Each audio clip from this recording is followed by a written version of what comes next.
Hello students, welcome to the study of social science. We are doing the second chapter of Civics, Federalism for class 10. In a previous video lecture, we read about the creation of linguistic states. We know that India is linguistically a diverse nation. We have so many languages, and the creation of states based on language was the first test for democratic politics in India. And the next major test was the language policy. A language policy that could be a safeguard to all languages of India. Let's see the linguistic diversity of India. Page number 22 of your textbook. According to the census of India held in 2011, there are more than 1300 mother tongues or dialects we have in India. These languages were grouped under some major languages. For example, Hindi. Under Hindi, we have languages like Bhojpuri, Maghi, Bundelkhandi, Chhattisgarhi, Rajasthani. These all languages are grouped under Hindi.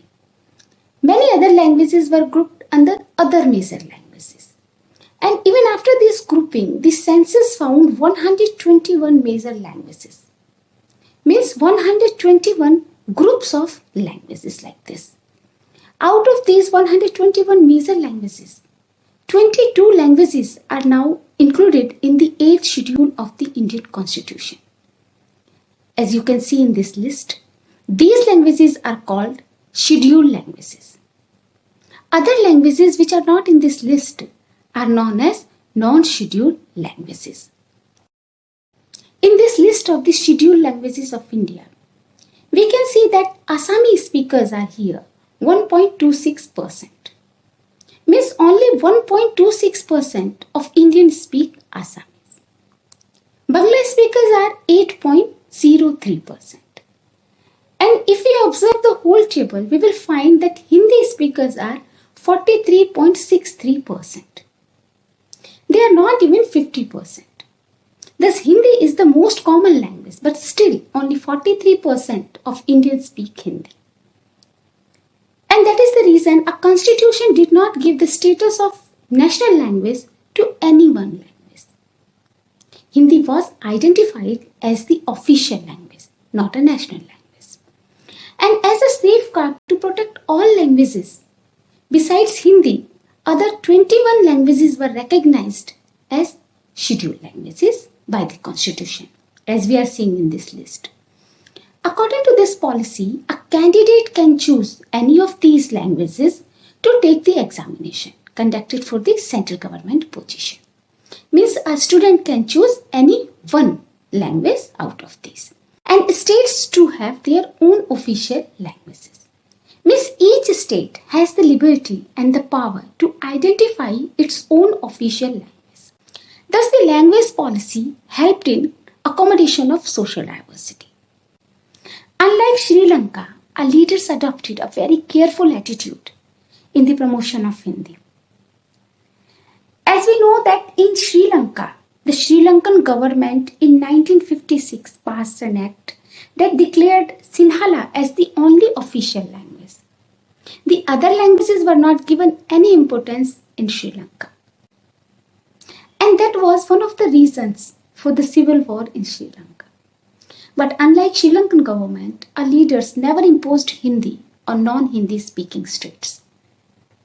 Even according to the constitution, the idea was that after 1965, the use of English for official purposes will be stopped and Hindi had to take the place.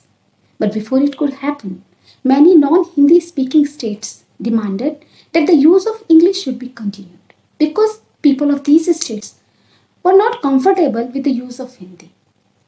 And in Tamil Nadu, this movement took a violent form.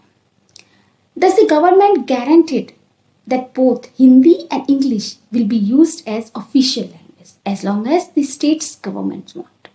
And a leader said that it is up to the non-Hindi speaking states how long they want English to be used for the official purpose.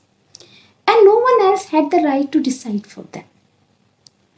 As a result, in 1963, Official Languages Act passed in India, which provides for continuing the use of English in official work even after 1965.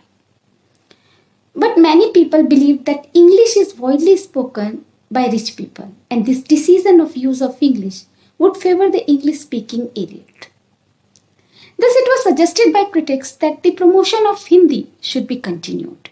As promotion does not mean that the central government can impose Hindi on the states where people speak different languages. Thus, these careful decisions taken by the Indian leaders help a country avoid the kind of situation that Sri Lanka faced.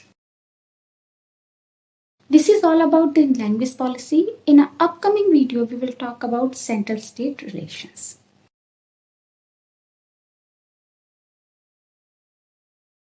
I hope this video is useful for you. If you like the video, please like and subscribe to my channel. Thank you for watching.